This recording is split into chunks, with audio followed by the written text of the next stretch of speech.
अरे बैठ जाएंगे, चिंता मत करो। मेरे साथ बोलिए, भारत माता की जय, भारत माता की। जय। ये जरा टीवी वाले सेट शूट कर बैठ जाओ भाई, पीछे दिखाई पड़े सबको। मैं यहीं खड़ा रहकर बोलूंगा, आप चिंता मत करिए।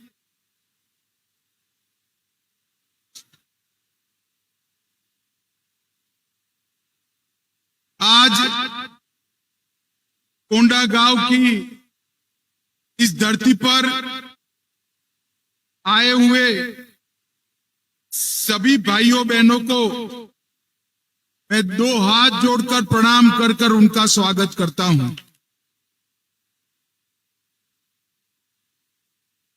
लता बहन का पर्चा डलाना आया था, नीलकंठ का पर्चा डलाने आया था। मुझे लगता था कि भाई कोंडागांव की छोटी सी जगह पर कितनी सभा होगी,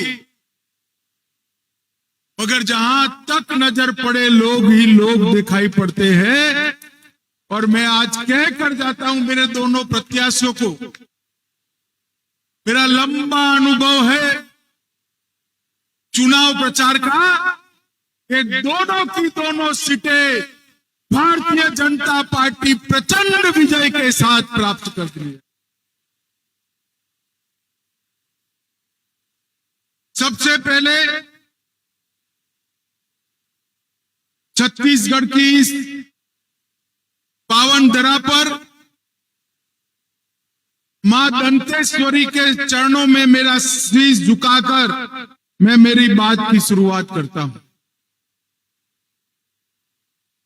शहीद प्रवीर भंजन देव, शहीद वीर नारायण सिंह, शहीद गुंडाधुर, ये सभी की पवित्र स्मृति को मैं प्रणाम करता हूं।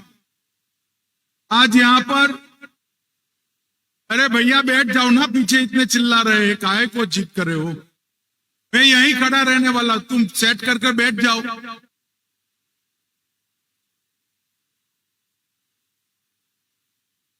आज यहां पर हमारे जिला अध्यक्ष भाई दीपेश अरोरा जी आए हुए हैं। भारतीय जनता पार्टी के सारे पदाधिकारी यहां है, निरंजन सिन्हा जी है, और सबसे बड़ी बात है कि कोंडागांव के कोने कोने से आज मेरे प्यारे माताओं, भाइयों, बहनों भी यहां पर उपस्थित है। मैं आज जब यहां आया हूं तब 2018 में इसी कोंडागांव में कांग्रेस के शाहजादे राहुल बाबा ने वादे किए थे। मैं आज भूपेश बघेल को पूछने आया हूं,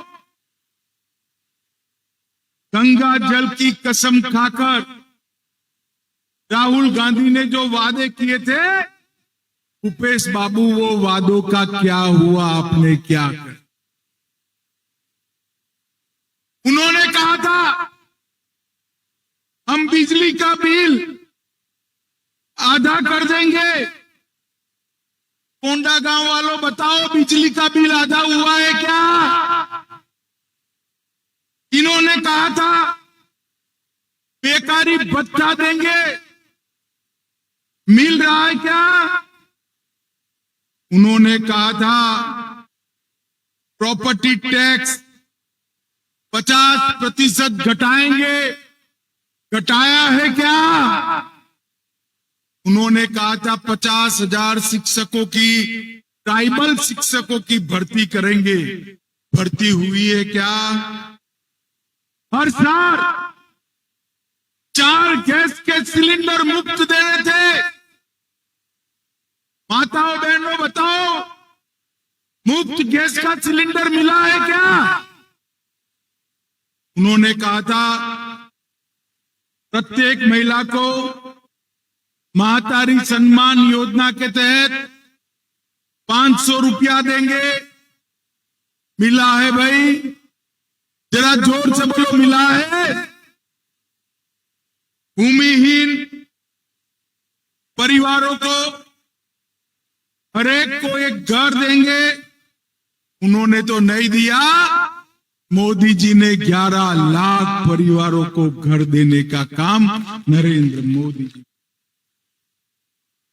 सिंचाई 2 गुना करनी थी, नहीं कर पाए। अब आपको लगेगा इन्होंने तो कुछ नहीं किया है। भाई ऐसा नहीं है। भूपेश जी के खिलाफ इतना अन्याय मत करिए। उन्होंने भी काफी कुछ किया है। क्या किया है जानना चाहते हो आप? जानना चाहते हो? मैं बताता हूं।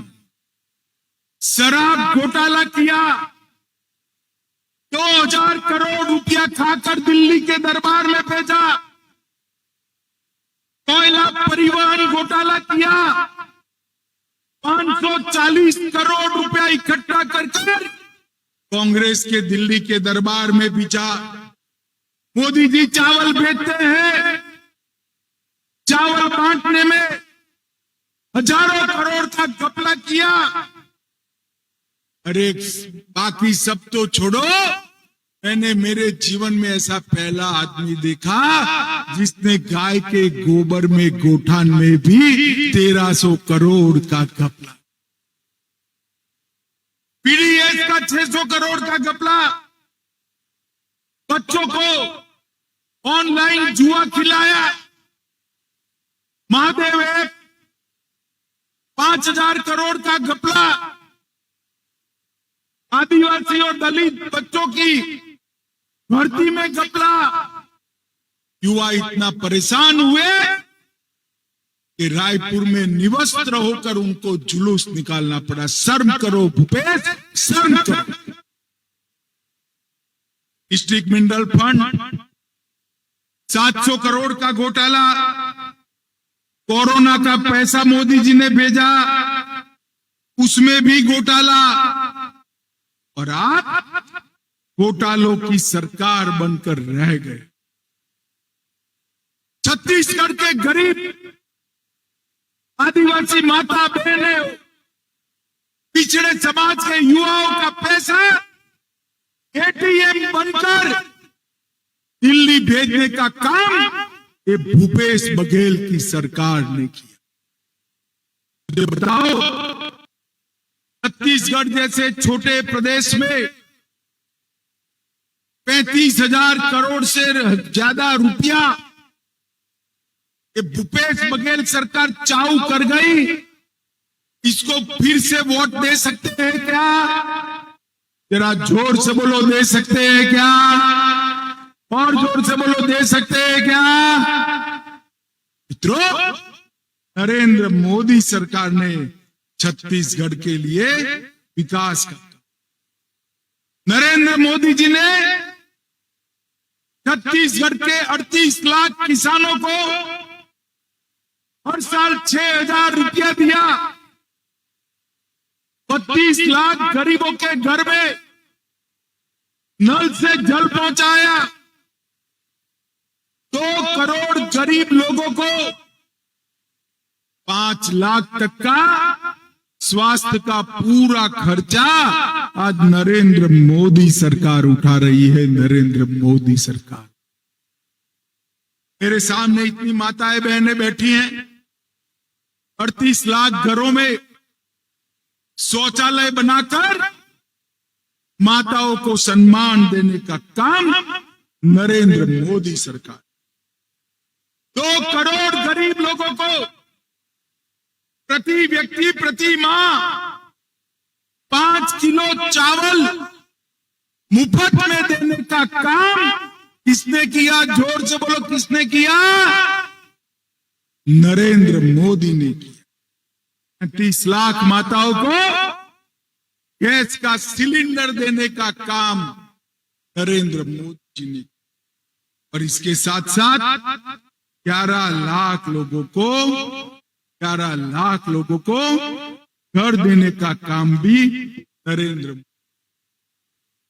माताओं, भाइयों, बहनों, कांग्रेस सरकार झूठे वादे करने वाली सरकार। मैं आज यहां से भूपेश बघेल को पूछने कर जाता हूं, भूपेश बघेल, आप में अगर हिम्मत है तो कोंडा गांव आकर इस बात का जवाब दो। 2004 से 2014 तक कांग्रेस की सरकार थी। छत्तीसगढ़ के विकास के लिए आपने कितने पैसे दिए? माताओं, भाइयों, बहनों, 10 साल में सोनिया मनमोहन की कांग्रेस की सरकार ने 80,000 करोड़ रुपया दिया था। 10 साल में 80,000 करोड़। कितना दिया था? जोर से बोलो, कितना? मोदी जी ने 80,000। नरेंद्र बढ़ाकर 9 साल में 3,12,000 करोड़ रुपया छत्तीसगढ़ को देने का काम। भारतीय जनता पार्टी ने नक्सल प्रभावित क्षेत्र में 1200 बैंक शाखाएं खोली, 5,000 डाकघर बैंक खोले, 2300 मोबाइल टावर लगाए, 3400 करोड़ की रोड की योजनाएं लाए, राष्ट्रीय राजमार्ग की 10,000 करोड़ की योजना। ये भारतीय जनता पार्टी की सरकार। और इसके साथ साथ कांग्रेस का शासन था, नक्सलवाद आगे बढ़ता था। भारतीय जनता पार्टी ने नक्सलवाद से होने वाली हिंसा को 70% कम करने का काम भारतीय जनता पार्टी ने। माताओं, भाइयों, बहनों, एक क्षेत्र बस्तर का हमारा आदिवासी भाइयों बहनों से भरा हुआ है। कांग्रेस ने कभी आदिवासियों के कल्याण के लिए काम नहीं किया। सिर्फ वोट लिए, वादे किए, वादे पूरे नहीं करे। आजादी के बाद पहली बार ये ओडिशा के संथाल परगना की गरीब घर की बेटी द्रौपदी मुर्मू को देश की राष्ट्रपति बनाने का काम नरेंद्र मोदी जी ने। 15 तारीख को भगवान बिरसा मुंडा की जन्म तिथि को आदिवासी गौरव दिन के रूप में मनाकर भगवान बिरसा मुंडा को अमर कर देने का काम नरेंद्र मोदी की। 23 अलग अलग जनजातियों को एसटी की सूची में डालने का काम नरेंद्र मोदी सरकार। और आदिवासी कल्याण का बजट तो 10 साल में कांग्रेस सिर्फ 30,000 करोड़ छोड़कर गई थी। 30,000 करोड़ के बजट को 1,30,000 करोड़ करने का काम नरेंद्र मोदी सरकार। 740 नए एकलव्य विद्यालय बनाए, 40,000 शिक्षकों की भर्ती की, डिस्ट्रिक्ट मिनरल फंड के माध्यम से 75,000 करोड़ रुपया आदिवासी क्षेत्रों के विकास के लिए खर्च किया। और 2047 तक पूरे देश में एक भी सिकल सेल एनीमिया का दर्दी न रहे, इस प्रकार के मिशन की शुरुआत नरेंद्र मोदी जी ने की। नरेंद्र मोदी यहां पर हमारी रमन सिंह जी की सरकार थी। रमन सिंह जी की सरकार ने तीन गुना रात चौगुना प्रगति की थी। तेंदुपत्ता का भाव दिया, गरीब आदिवासी बहनों को चरण पादुकाएं दी। रमन सिंह जी ने पहली बार पीडीएस को नीचे तक पहुंचाया, धर्मांतरण को रोकने का काम किया। और ये छत्तीसगढ़ सरकार जब कांग्रेस की बनी, तेंदुपत्ता वालों को सबसे कम मुआवजा अगर कभी मिला तो ये छत्तीसगढ़ की सरकार कांग्रेस की बनी तब। मुझे बताओ भाइयों बहनों, ये लूट करने वाली कांग्रेस सरकार को फिर से वोट दे सकते हैं क्या? जोर से बोलो, दे सकते हैं क्या? छत्तीसगढ़ की लूट करने देंगे क्या? छत्तीसगढ़ की विकास यात्रा को रुकने देंगे क्या? धर्म परिवर्तन करने देंगे क्या? नक्सलवाद को बढ़ने देंगे क्या? अरे सब रोकना है तो एक ही रास्ता है, मोदी जी के नेतृत्व में कमल फूल की सरकार बनाइए, यही एक रास्ता बचता है। मैं तो भाई आज राम के नैनीहाल में आया हूं। भगवान श्री राम, छत्तीसगढ़ उनका नैनीहाल है। मुझे बताओ भाइयों बहनों, अयोध्या में राम मंदिर बनना चाहिए था या नहीं बनना चाहिए था? इतने सालों तक कांग्रेस ने रोक कर रखा। इस बार छत्तीसगढ़ में 3 दिवालियां मनने वाली हैं। 3 दिवाली, मैं बताऊं कैसे 3 दिवाली मनेगी? एक तो दीपावली के दिन पटाखे जलाकर दीपावली मनाएंगे ना? जोर से बोलो, मनाएंगे ना? 3 दिसंबर को भाजपा सरकार होगी, फिर से दीपावली मनाएंगे ना? और जनवरी में राम मंदिर तैयार हो जाएगा, फिर से हम दीपावली मनाएंगे। माताओं, भाइयों, बहनों, मोदी जी के नेतृत्व में छत्तीसगढ़ को समृद्ध बनाना, ये लूट खसोट वाली भूपेश बघेल सरकार उखाड़ कर फेंक देनी और फिर से एक बार भारतीय जनता पार्टी की सरकार। अटल जी ने, भाजपा ने छत्तीसगढ़ को बनाने का काम किया था और अब फिर से छत्तीसगढ़ को समृद्ध बनाने का काम आपके आशीर्वाद से भारतीय जनता पार्टी करना चाहती। मुझे बताइए, बहन लता जी आ गई, बहन लता उसेंडी को जिताएंगे क्या? अरे जोर से माता हो तो जोर से बोलो, जिताओगे क्या? कमल के निशान पर बटन दबाओगे? ये नीलकंठ को जिताओगे क्या? कमल के निशान पर बटन दबाओगे? भाजपा सरकार बनाओगे? मोदी जी के हाथ मजबूत करोगे? फिर से एक बार खुशहाल छत्तीसगढ़ बनाएंगे तो मित्रों, आने वाले चुनाव में फिर से एक बार कमल फूल की सरकार बनाइए। हमारे दोनों प्रत्याशी लता बहन उसेंडी और नीलकंठ, दोनों को प्रचंड बहुमत से जिताकर आपका आशीर्वाद दीजिए। मेरे साथ एक बार बोलिए, भारत माता की, भारत माता की, भारत माता की, वंदे वंदे वंदे।